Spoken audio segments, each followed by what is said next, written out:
मेरे पिताजी ने बैंक से लोन लिया था, अब उनकी मृत्यु हो गई है, अब क्या होगा सर? क्या मुझे लोन चुकाना होगा? मेरे मामा ने लोन लिया था और लोन लेते ही उनकी मृत्यु हो गई है जी, क्या मेरे मामा का लोन माफ होगा? मेरे रिश्तेदारों ने लोन लेकर प्लॉट खरीदा था, क्या उनका प्लॉट पे कब्जा होगा? मृत्यु के बाद क्या लोन चुकाना पड़ेगा?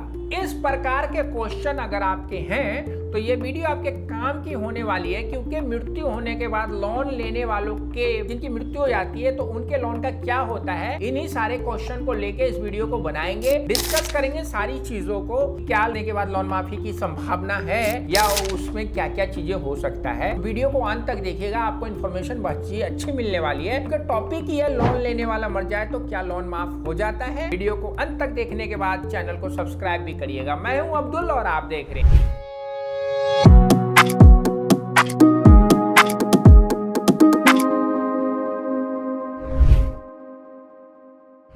स्वागत है आपका एक नई वीडियो में। ये जो टॉपिक दोस्तों आज हमने रखी है बहुत ही महत्वपूर्ण टॉपिक है, और ये सवाल लोगों के दिमाग में तब आता है जब लोन लेने वाले की मृत्यु हो जाती है और उनके दिमाग में ये सेट हो जाता है कि अब क्या होगा। तो सर, लोन लेने वाले की मृत्यु हो जाने पर क्या होगा, इसी में हम डिस्कस करेंगे। लोन माफी की संभावना। दोस्तों, क्या लोन लेने वाले की अगर मृत्यु हो जाती है तो मृत्यु होने के बाद माफी की संभावना है? यह सच है कि कुछ मामलों में लोन लेने वाले की मृत्यु अगर हो जाती है तो लोन माफी की संभावना है, लेकिन वो तभी है जब व्यक्ति का लोन बीमा होगा। जी हाँ दोस्तों, बहुत सही सुन रहे हैं कि अगर आपने लोन लिया या आपके उस रिश्तेदार ने लोन लिया और उस टाइम उसने अपना लोन का बीमा करवाया था, तो लोन लेते समय लोन बीमा करवा लेते हैं तो उस लोन लेने वाले की मृत्यु हो जाती है तो बीमा कंपनी को बकाया राशि भुगतान करेगी, जिससे लोन माफ हो जाएगा। क्योंकि लोन एक जो इंश्योरेंस होता है टर्म इंश्योरेंस की तरह काम करता है, और जब कोई विपदा या घटना घटती है तो वो मैच्योर होके उस काम को पूरा कर देता है। तो लोन का अगर उसने बीमा कराया तो टर्म इंश्योरेंस लोन था, मर गया बंदा तो वो मैच्योर होगा और उस पेमेंट को जो बचा हुआ राशि है जो बैंक को देना है वो दे दिया जाएगा। यह विकल्प सभी प्रकार के लोनों के लिए उपलब्ध है। ये बात मालूम है कि अगर होम लोन लेते हैं, लोन अगेंस्ट प्रॉपर्टी लेते हैं, परचेजिंग लोन लेते हैं,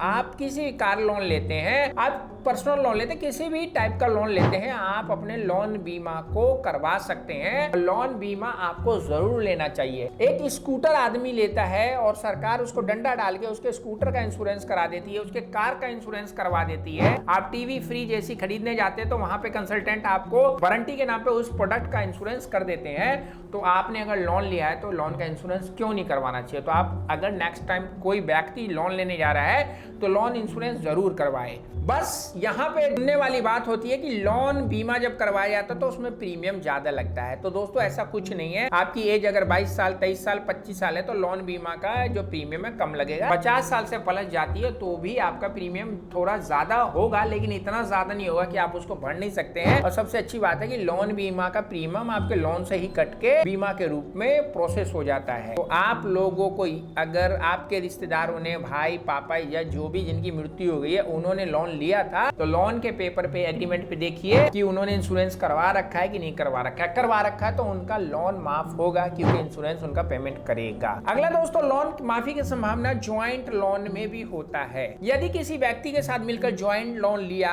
और बंदे की जो मृत्यु हो गई है, एक बंदे की, अब एक व्यक्ति की मृत्यु होगी तो दूसरा व्यक्ति जो जिंदा है वो लोन वो देगा। यहाँ पे जो पहला व्यक्ति मर गया है उसका लोन माफ हो गया ऑटोमेटिकली, यानी कि जिसने कॉम्प्लिकेंट बनाया, कॉम्प्लिकेंट को लोन भरना पड़ेगा। कभी कभी दोस्तों देखा जाता है कि बंदा पैसा देने की स्थिति में उस समय नहीं होता है, कॉम्प्लिकेंट जो होता है, तो वहां पे लोन को रिस्ट्रक्चर करने का भी बैंक ऑफर करता है। कहता है कि ये मामला अगर ये घटना घटी है तो अभी रुक जाओ, आपको हम दे रहे हैं मोराटोरियम का टाइम, आप इस समय के बाद इतनी EMI देना स्टार्ट कर देना। तो ज्वाइंट लोन में ये फायदा हो जाता है और जिस व्यक्ति की मृत्यु हो जाती है उसका लोन तो ऑटोमेटिकली माफी हो जाता है। अगली बात अगर करें दोस्तों, लोन माफी की योजना में सरकारी योजनाएं बहुत ही आप लोगों को लोन माफ करने में योगदान देती हैं। अभी जैसे कि आप लोगों ने सुना होगा कि तेलंगाना सरकार ने किसान क्रेडिट कार्ड के 2 लाख तक के लोन को माफ कर दिया और जिनका ज्यादा है उनको माफ करने के लिए काम कर रही है। तो सरकार अगर आपको वादा कर देती है और उस वादे पे अगर वह स्टिक कायम रहती है तो आपका लोन माफ हो जाता है। इसमें दोस्तों आपका किसान क्रेडिट कार्ड का लोन माफ हो सकता है, बिजली का बिल माफ हो सकता है, पानी का बिल माफ हो, हाउस टैक्स माफ हो सकता है। लेकिन आप मिडिल क्लास है, आपने पर्सनल लोन लिया है या कार लोन लिया है या फिर होम लोन लिया है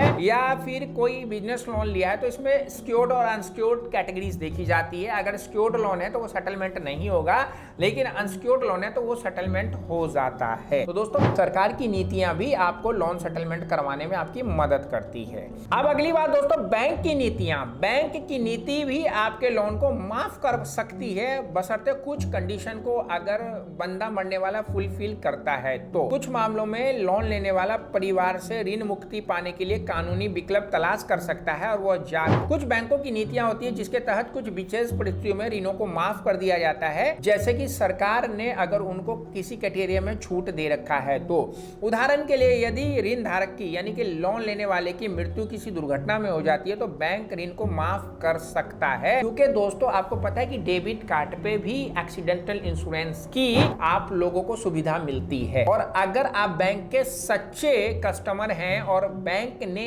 आपकी किसी थर्ड पार्टी से इंश्योरेंस करवा रखा था तो वो लोन उस इंश्योरेंस के माध्यम से भर लेंगे और आपके लोन को माफ कर देंगे। ऐसा तभी होता है जब ग्राहक जागरूक बहुत होता है, उसकी फैमिली भी जागरूक होती है। उसके अलावा दोस्तों बहुत सारे तकनीक भी हैं जिसमें आप सेटलमेंट की डेट कंसल्टेंट से एडवाइस लेके माफ तो नहीं करवा सकते, सेटलमेंट करवा सकते हैं और कुछ कानूनी विकल्प के द्वारा आप उसको माफ करवा सकते हैं। जैसे कि अगर परिवार में जमीन जायदाद है और वो चाहता है कि जमीन को बेच के उस बंदे का पेमेंट कर दें और उसकी आत्मा को शांति मिले तो ऐसा हो सकता है और उस बंदे का लोन माफ तो नहीं होगा, पूरा का पूरा खत्म हो जाएगा। और ऐसी जो स्थिति होती है बहुत ही जटिल होती है क्योंकि हर आदमी जिम्मेवारी से भागना चाहता है लेकिन माँ बाप भाई बहन की संपत्ति लेना चाहता है। बहुत सारे क्वेश्चन करते हैं मेरे पिताजी की मृत्यु हो गई और लोन माफ होगा कि नहीं होगा, लेकिन ये नहीं बोलेंगे कि मेरे पिताजी की 10 करोड़ की संपत्ति पड़ी है, क्या वो संपत्ति मैं अपने अंडर में लेकर उनका लोन पे कर सकता हूं। तो आने वाली चीजों को सब लेते हैं, देने वाली चीजों को कोई देना नहीं चाहता है। तो इसमें भी आपको सोचना विचारना है कि वो व्यक्ति के पास अगर संपत्ति थी तो वो पे कर देगा तो उसकी फैमिली पे कर देगी तो उसकी आत्मा को शांति मिलेगी, अदरवाइज ना भी करेगी। तो ये सारे चीजें जो मैंने बताई है उसको फॉलो करके करवा सकते हैं। लेकिन अगर तब भी नहीं होगा तो दोस्तों सेटलमेंट का ऑप्शन आपके लिए खुला हुआ है क्योंकि सेटलमेंट एक दिन में नहीं होता लेकिन एक दिन जरूर होता है। आशा करता हूं इस वीडियो में जो आप लोगों को बातें बताई गई है